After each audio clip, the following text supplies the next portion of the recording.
आम्ही तुमचे महापुरुषांचे चौक काढून टाकले तर चालतील का? ही भाषा म्हणजे हुकुमशाही आणि दादागिरीची भाषा झाली। ही अतिशय तुम्ही तिथं पेटवायला गेले होते का विजवायला गेले होते? यासारख्या जबाबदार माणसांनी, ज्याला पूर्ण राज्यातील मराठा समाजाचं तुम्ही स्वतःला मशिया म्हणून घेता, तुम्ही मराठा समाजाचे प्रमुख म्हणून घ्यायला लागले आणि तुम्ही तिथं जाऊन जर वाद वाढवण्यासाठी तुम्ही जर तिथं पेटवण्याचं जर काम करत असाल तर हे अतिशय निंदनीय। हे प्रशासनाने याच्याकडे जाणीवपूर्वक लक्ष दिलं पाहिजे। माझी राज्याच्या गृह विभागाला, गृहमंत्र्याला कळकळीची विनंती, ह्या 5वी नापास जरांगेला तात्काळ तुम्ही अटक करा, तरच राज्य शांत राहील, जाती जातीत सलोखा निर्माण होईल। नाहीतर काहीतरी निमित्त सापडलं की तिथं कुठेतरी जाऊन वाद निर्माण करायचा, तरी जरांगेला कोणीतरी सुपारी दिली असेल आणि जरांगे सुपारी बाजाचे, ही पूर्वीपासून सुपाऱ्या घेऊन सुपाऱ्या वाजवणारा आहे। अंजली दमाने असतील, जरांगे असतील, हे लोक सुपाऱ्या घेऊन कुठेतरी प्रत्येक नेत्यांना आणि विशेषतः ओबीसी नेत्यांना मलिन करायचं, टार्गेट करायचं, त्यांना सत्तेपासून दूर ठेवायचं, हे त्यांचा प्रयत्न आहे। तो केविलवाना प्रयत्न आहे। काय सांगाल, काय आवाज कराल? इकडे जरांगे पाटलांनी देखील धनंजय मुंडेंकडे बोट उचललेला आहे। धनंजय मुंडेंना एकेरी भाषेत त्यांना एक पद्धतीने शिवीगाळ देखील केलेला। कसं बघता जरांगेंच्या वक्तव्याला? खरं तर जरांगेचा पोलीस प्रशासन, गृह विभाग बंदोबस्त करत नाही तोपर्यंत मराठा ओबीसी वातावरण शांत होणार नाही।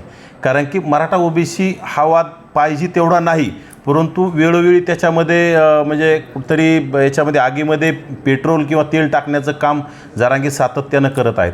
आता कालचं सुद्धा एक प्रकरण आहे त्या लोणार तालुक्यामधलं छत्रपती शिवरायांच्या पुतळ्याविषयी।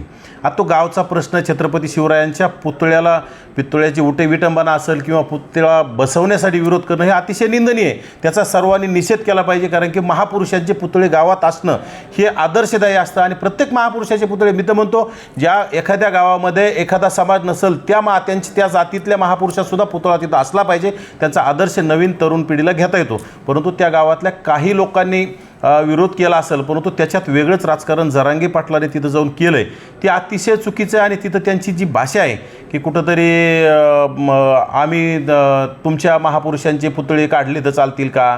आम्ही तुमचे महापुरुषांचे चौक काढून टाकले तर चालतील का? ही भाषा म्हणजे हुकुमशाही आणि दादागिरीची भाषा झाली। ही अतिशय तुम्ही तिथं पेटवायला गेले होते का विजवायला गेले होते? यासारख्या जबाबदार माणसांनी, ज्याला पूर्ण राज्यातील मराठा समाजाचं तुम्ही स्वतःला मशिया म्हणून घेता, तुम्ही मराठा समाजाचे प्रमुख म्हणून घ्यायला लागले आणि तुम्ही तिथं जाऊन जर वाद वाढवण्यासाठी तुम्ही जर तिथं पेटवण्याचं जर काम करत असाल तर हे अतिशय निंदनीय। हे प्रशासनाने याच्याकडे जाणीवपूर्वक लक्ष दिलं पाहिजे। आणि खरं तर यामध्ये कुणीही त्या घटनेला पाठीशी घालत नाही। त्या छत्रपती शिवरायांच्या पुतळ्याला विरोध करणाऱ्याला कोणी पाठीशी घालणार नाही। कारण की छत्रपती शिवरायांच्या महाराष्ट्रात या घटना घडल्याच नाही पाहिजे। फुलेशाहू आंबेडकरांच्या महाराष्ट्रात या घटना घडल्या नाही पाहिजे, ही सगळ्यांची माहिती सगळ्यांची इच्छा असताना, परंतु जरांगे फक्त स्वतःची प्रसिद्धी आणि TRP संपलेली म्हणून त्या गावात गेले आणि तिथं कुठंतरी प्रक्षोभक भाषण करून तिथं कुठंतरी वाद निर्माण करायचा। ज्याप्रमाणे बीड जिल्हा पेटवला, आता बुलढाणा जिल्हा पेटवण्याचा जरांगेचा प्रयत्न आहे। यासाठी माझी राज्याच्या गृह विभागाला, गृहमंत्र्याला कळकळीची विनंती, ह्या 5वी नापास जरांगेला तात्काळ तुम्ही अटक करा, तरच राज्य शांत राहील, जाती जातीत सलोखा निर्माण होईल। नाहीतर काहीतरी निमित्त सापडलं की तिथं कुठेतरी जाऊन वाद निर्माण करायचा काय। आणि मला तर असं वाटतंय की त्या संजीवनीताई वाघ ह्या जरांगेच्या समर्थक आहेत पूर्वीच्याच, त्यांचे CDR सुद्धा आपण तपासले पाहिजे। कारण की त्यांचं जर काही ठरून केलेलं असलं तर आपल्याला सुद्धा त्यामध्ये सांगता येत नाही आणि त्यातून आपल्याला CDR तपासल्यानंतर कळू सुद्धा शकतं की यांनीच काही आंदोलन पेटवण्यासाठी काहीतरी षडयंत्र केलेलं आहे का।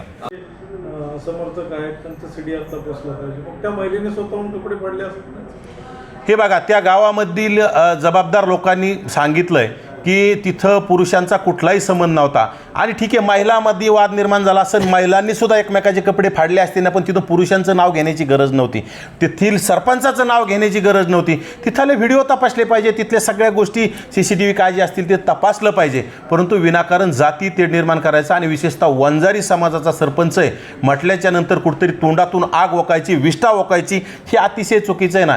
त्या घटनेकडे जातीय न पाहता कुठेतरी महापुरुषांना त्या 4-2 लोकांनी विरोध केला असेल त्याला अटक होईल। अटक झालेली काही लोकांना जी राहिली असेल त्यांना होईल, त्यांच्यावर कायदेशीर कारवाई व्हायची ती होत राहील। न्यायालय आहे, गृह विभाग आहे। परंतु आपण तिथं जाऊन कुठेतरी जाती तेढ निर्माण करायचं, बोलण्याची भाषा आपली संयमी असली पाहिजे। समाजाला का टार्गेट करायचं आहे? व्यक्तीकडून चूक घडली तर त्या समाजाला टार्गेट करणं योग्य नाही ना, त्या व्यक्तींना आपण टार्गेट केलं पाहिजे। परंतु जरांगे वेळोवेळी आणि विशेषतः काल जरांगे तिथं बोलताना धनंजय मुंडेंना तिथं ओढण्याचं काम केलं. धनंजय मुंडे यांचा तिथं कुठलाही संबंध नसताना, धनंजय मुंडे यांचा तिथं कुठलाही संपर्क नसताना त्या गावातील छोट्याशा गावामध्ये अशा घटना घडत असतात, घडलेल्या आहेत अनेक ठिकाणी. पण तिथून आमच्यासारख्या कार्यकर्त्यांनी जाऊन ते मिटवण्याचं काम केलं पाहिजे. परंतु त्यामध्ये नेत्यांना वाढायचा आणि वाद निर्माण करायचा आणि कुठंतरी लाभार्थी टोळी मानायचं, कुठंतरी जातीला एकदम खालच्या पातळीचं बोलायचं, हे अतिशय चुकीचं आहे. आम्ही तुमच्या महिलांचे कपडे फाडले तर चालतील का? म्हणजे तुमच्या विचार आहेत की ओबीसींच्या महिलांचे कपडे फाडायचे तुमच्या डोक्यात आहे का? तुम्ही आमच्या महापुरुषांचे पुतळे पाडले तर चालतील का? म्हणजे तुमच्या डोक्यात आहे का? आमच्या बाकी महापुरुषांना जात नसते, पण तुम्ही जर जातीत आणत असाल तर हे जरांगेने अगोदर लक्षात आणलं पाहिजे. छत्रपती शिवरायांची पहिली शिवजयंती महात्मा ज्योतिराव फुलेंनी रायगडावर जाऊन काट्याकुपाट्या तोडून साजरी केली. हे जरांगेने अगोदर डोक्यात आणावं आणि नंतर बोललं पाहिजे. विनाकारण जातीत शिवरायांना एका जातीत शिवरायांना आणून शिवरायांना संपवण्याचं काम जरांगेने करू नये. छत्रपती शिवरायांची जागा जरांगेंना मिळणार नाही. आणि काही यंत्रणा कामाला लागतात का? त्यांच्यावर विरोध जो आहे तो जाणीवपूर्वक होतो का? नक्कीच आता धनंजय मुंडेंना कुठंतरी मंत्रिपद मिळण्याची शक्यता असं आपल्याला वाटायला लागली सामान्य जनतेला. त्यामुळंच कुठंतरी जरांगेला कोणीतरी सुपारी दिली असेल आणि जरांगे सुपारी बाजाचे ही पूर्वीपासून सुपाऱ्या घेऊन सुपाऱ्या वाजवणारा आहे. अंजली दमाने असतील, जरांगे असतील, हे लोक सुपाऱ्या घेऊन कुठंतरी प्रत्येक नेत्यांना आणि विशेषतः ओबीसी नेत्यांना मलिन करायचं, टार्गेट करायचं, त्यांना सत्तेपासून दूर ठेवायचं हे त्यांचा प्रयत्न आहे. तो केविलवाना प्रयत्न आहे. त्याच्यात त्यांना अपयश येणार, परंतु याच्यामध्ये जाती तेढ निर्माण होते. आता कुठंतरी समाज एकमेकाला बोलायला लागले, समाज एकमेकाच्या सुखदुःखात जायला सुरुवात झाली. याला पुन्हा त्याच्यामध्ये वाद निर्माण करायचं हे अतिशय चुकीचं आहे आणि ते येणाऱ्या काळात समाजाने, मराठा समाजाच्या तरुणांनी, सुशिक्षित तरुणांनी आणि विद्वान लोकांनी हे थोडा अभ्यास केला पाहिजे आणि जरांगेला ह्या गोष्टीपासून थोडं बाजूला ठेवलं ना तर नक्कीच पूर्वीसारखे दिवस आलेले तुम्हाला शिव फुले शाहू आंबेडकरांचा महाराष्ट्र पाहायला तुम्हाला मिळेल.